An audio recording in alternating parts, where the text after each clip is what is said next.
সন্তান নেয়ার সিদ্ধান্ত নিলে কয়েক মাস আগে থেকেই কিছু প্রস্তুতি নেওয়া প্রয়োজন। এতে গর্ভবতী হওয়ার সম্ভাবনা বাড়ে আর মা ও বাচ্চার সুস্বাস্থ্যের জন্য এই প্রস্তুতি খুব গুরুত্বপূর্ণ।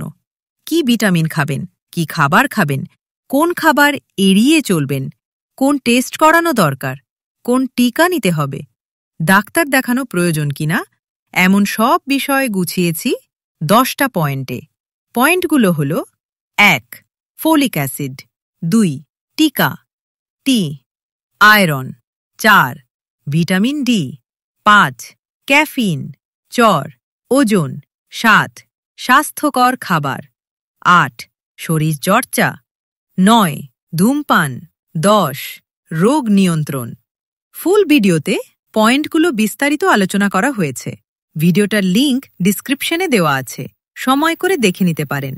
সহজ করে সবকিছু বুঝিয়ে বলেছি।